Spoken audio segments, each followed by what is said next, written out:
पहलवानों को महाराज ऐसे लग रहे हैं जैसे स्वयं वज्र खड़ा हो। ऐसे ही भगवान, जिसने जिस दृष्टि से देखा भगवान उसको वैसे ही दिखने लगे। अब तो महाराज यहाँ युद्ध प्रारंभ हुआ, और जैसे ही युद्ध प्रारंभ हुआ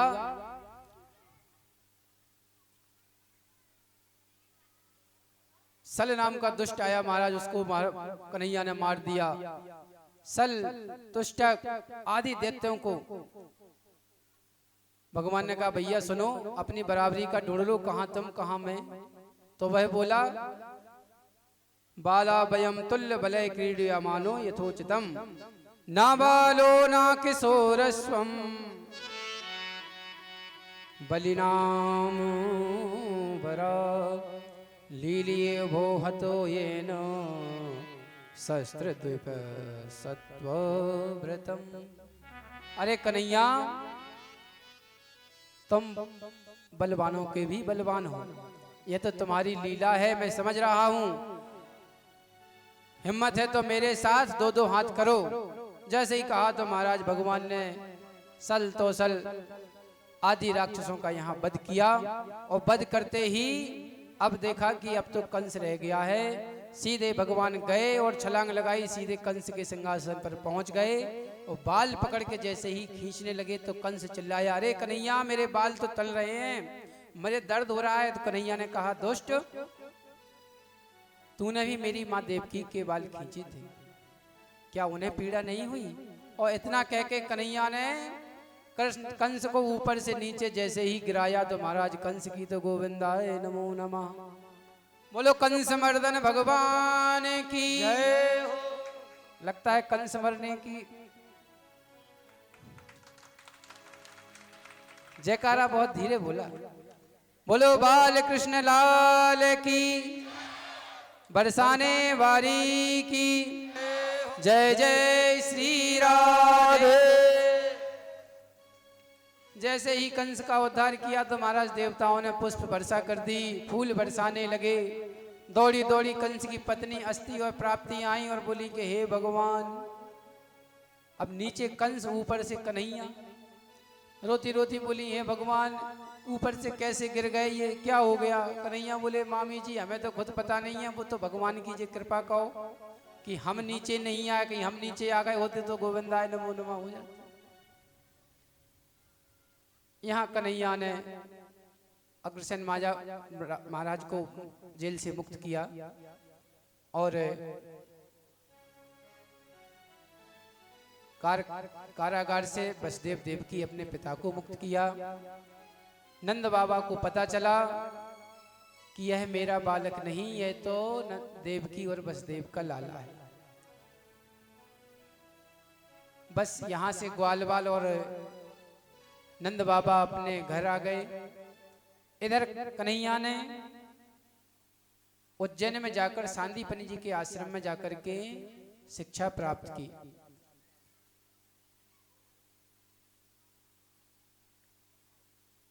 और शिक्षा प्राप्त करके वापस आए। तब क्या हुआ कि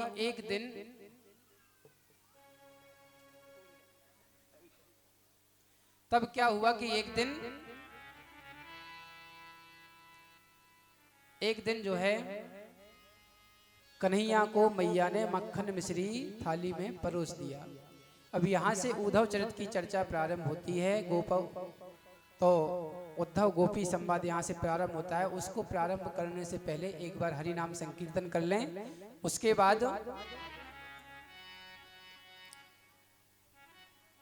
बाद हम और आप सब जो है उद्धव गोपी संवाद की ओर चलेंगे।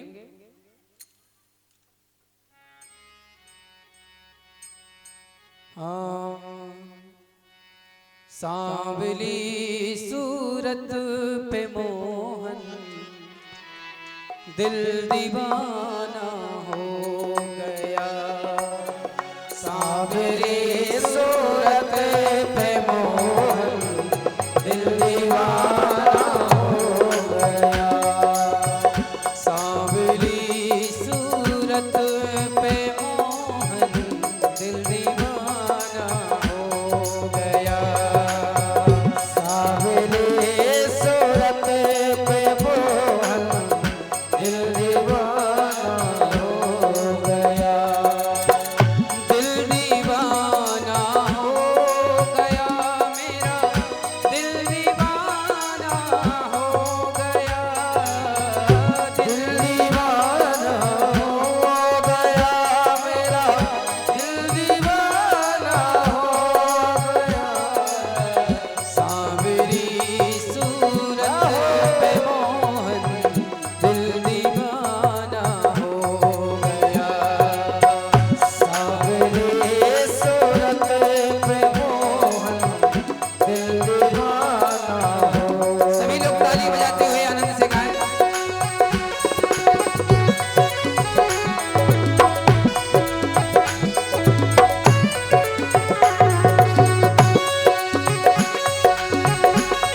तीसरा तीसरा तीसरा नजरें मिलाना दिल दीवाना हो गया।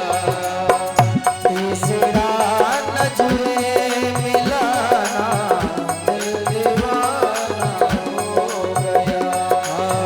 सांवरी सूरत पे मोहन दिल दीवाना हो गया।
बाबा एक ललित सखी नाम के एक संत हुए, उन्होंने क्या कहा है, प्रभु के नेत्र कैसे हैं।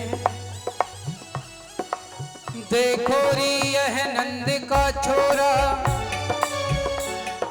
अरे बरछी मारे जाता है। बरछी समझते हैं, बरछी काटने वाला जो होता है ना, तलवार में एक तरफ ढाल होती है, बरछी में दोनों तरफ ढाल होती है। देखो री यह नंद का छोरा, अरे बरछी मारे जाता है। बोले बरछी क्या है, अरे बरछी सी तिरछी चितवन से पैनी छुरी चलाता है।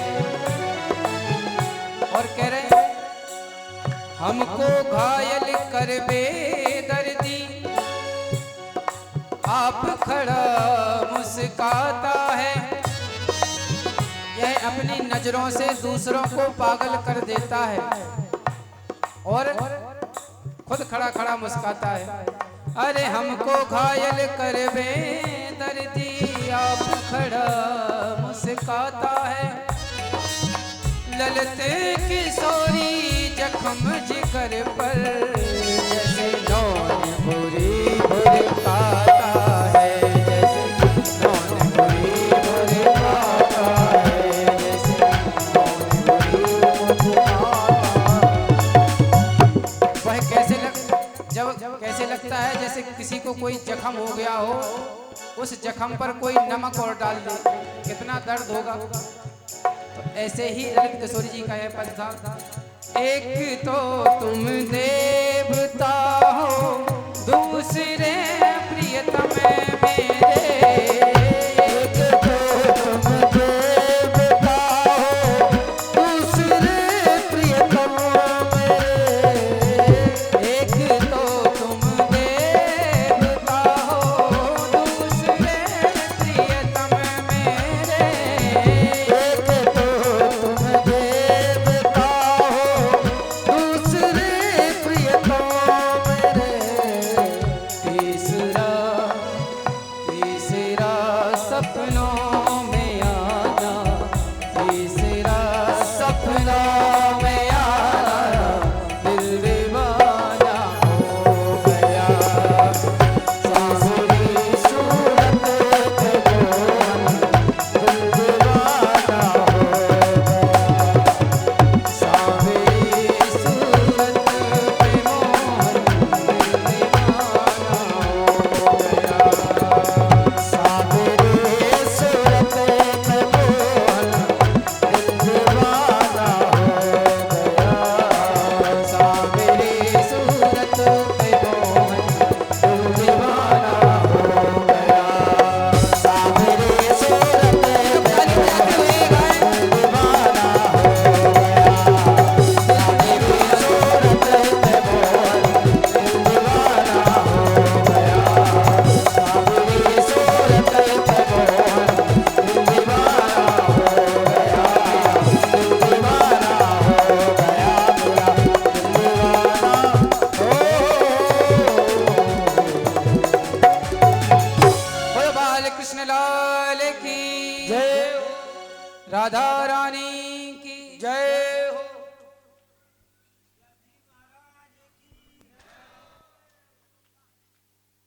बोलो राधे राधे। जैसे ही कन्हैया जो है, कन्हैया और बलराम शिक्षा प्राप्त करके घर पर आए, मैया देवकी के पास रहे। मैया देवकी ने बड़े लाड से कन्हैया को हृदय से लगाया। यहाँ कन्हैया ने अपने गुरुजी को, सांदीपनि जी को, मरे हुए पुत्र को भी दिया गुरु दक्षिणा में। और अब कन्हैया जब मथुरा आए, मैया ने बहुत दिन बाद आए थे, तो मैया ने बढ़िया हृदय से लगा करके मैया ने कन्हैया को भोजन परसा। और भोजन की थाली जैसे ही परसी,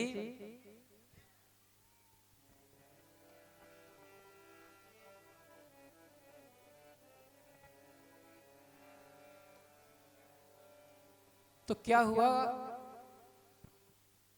मैया ने जो है कन्हैया की थाली में मक्खन मिश्री रख दिया।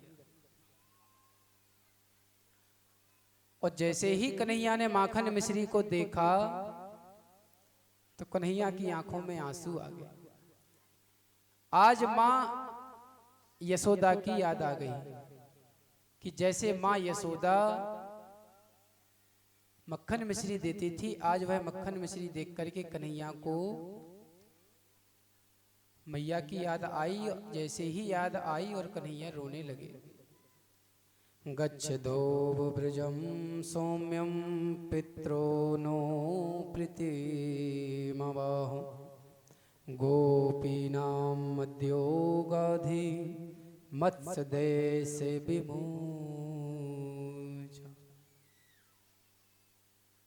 कन्हैया की आंखों में आंसू देखे उद्धव जी ने तो उद्धव जी तो भौचक्के से रह गए कि आप परब्रह्म हैं और आपकी आंखों में आंसू।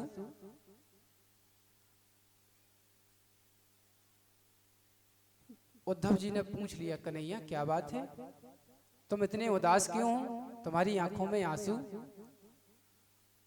कन्हैया बोले, नहीं नहीं कोई बात नहीं है। नहीं नहीं कन्हैया तुम छुपा रहे हो, कोई बात तो है। क्या बात है मुझे बताओ, मैं मित्र किस काम का हूं, तुम्हारे दुख को दूर नहीं कर सकता तो थोड़ा बहुत कम तो कर ही सकता हूं। मुझे बताओ क्या बात है। तब कन्हैया ने कहा कि भैया आज मैया ने मेरी थाली में मक्खन मिश्री रख दिया और वह मक्खन मिश्री देख के मुझे माँ यशोदा की याद आ गई।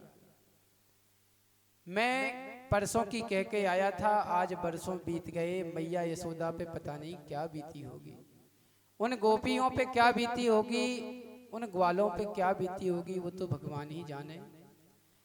मेरे विरह में वो कितने रो रहे हो।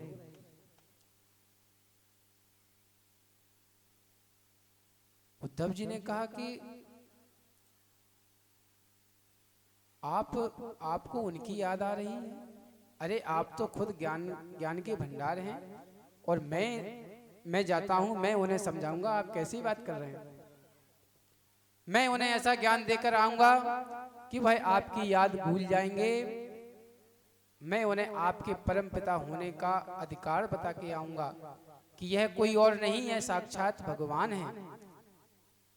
तुम सोच रहे हो कि यह मेरा लाला है या वो सोचे कि यह है, ये तो परमात्मा है। कन्हैया बोले, मित्र बहुत अच्छा किया, बड़ी कृपा होगी तुम्हारी जो अगर तुम वहां चले जाओ, वृंदावन जाओ और सारे गोप ग्वालों को समझा बुझा कर आओ। कन्हैया ने तो बढ़िया उद्धव जी को पीतांबर पहना दिया, मोर पंख लगा दिया।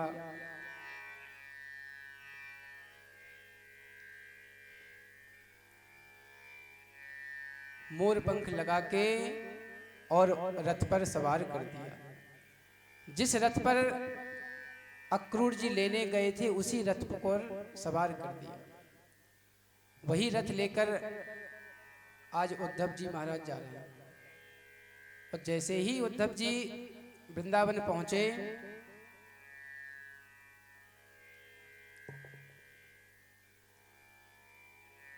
तो क्या देखा कि वृंदावन में जैसे ही ग्वाला तो निरंतर यही आस लगाए रहते थे, निगाहें अपनी जमाए रहते थे कि कब कन्हैया आएंगे। उनका वहां सुबह सुबह आना, वहीं खड़े रहते थे कि कन्हैया कब आए और कब कन्हैया के दर्शन हो। गोपी ग्वाल एकटक उसी रास्ते को देखते थे। एक दिन क्या हुआ कि देखा कि एक रथ, वही रथ जो है सोने का रथ चला आ रहा है। जैसे ही रथ देखा तो सारे ब्रजवासियों के हृदय में बड़ी खुशी हो गई।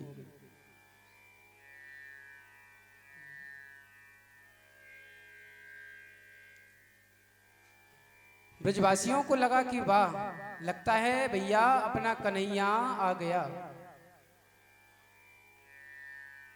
तब तक रथ